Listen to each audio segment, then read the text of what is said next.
बिस्मिल्लाहिर्रहमानिर्रहीम। अस्सलाम वालेकुम नाज़रीन, घर का डॉक्टर में खुशामदीद करते हैं।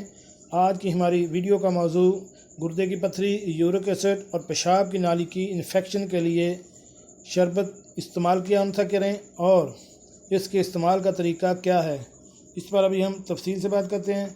वीडियो शुरू करने से पहले मेरी आपसे रिक्वेस्ट है कि अगर आप मेरे इस चैनल पर नए हैं तो मेरे चैनल को सब्सक्राइब कर दें और साथ बेल आइकन का बटन भी प्रेस कर दें ताकि मेरी हर नई आने वाली वीडियो आपको बार वक्त मिल सके।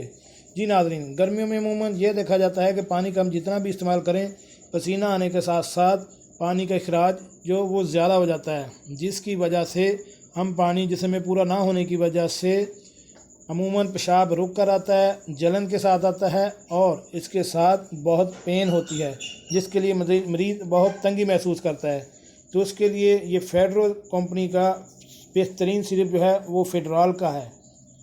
ये गुर्दे की पथरी, यूरिक एसिड और पेशाब की नाली की किसी भी किस्म की जलन के लिए, अगर आपको पेशाब बिल्कुल पीला आ रहा है, जलन के साथ थोड़ा थोड़ा वक्फे के साथ या रुक रुक कर आ रहा है, या अगर आप पेशाब करते हैं तो बहुत जलन या दर्द महसूस होता है, तो इसके लिए आप फेडरॉल का बेहतरीन शरबत इस्तेमाल कर सकते हैं। इस्तेमाल का तरीका इसका ये है कि इसको आप 2 चम्मच आधे गिलास पानी में मिला के सुबह, दोपहर, शाम सादा पानी में इस्तेमाल करें।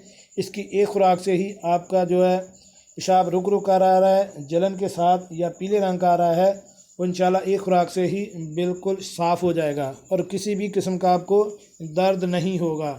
इसके अलावा गुर्दे की पथरी के लिए यूरिक एसिड की अगर आपको ज़्यादती है और वो इजाफी जो एसिड्स हैं वो जिस्म से खारिज नहीं हो रहा है, तो उसके लिए भी ये बेहतरीन शरबत जो है वो माना जाता है।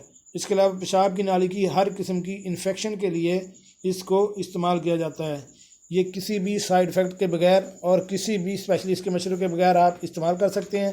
ये पहली खुराक से ही आप इंशाल्लाह बेहतरीन रिज़ल्ट महसूस करेंगे। इन नाज़रीन, कैसी लगी आज की हमारी मालूमाती वीडियो? उम्मीद है आपको पसंद आई होगी। मिलते एक नई वीडियो के साथ। अस्सलाम वालेकुम।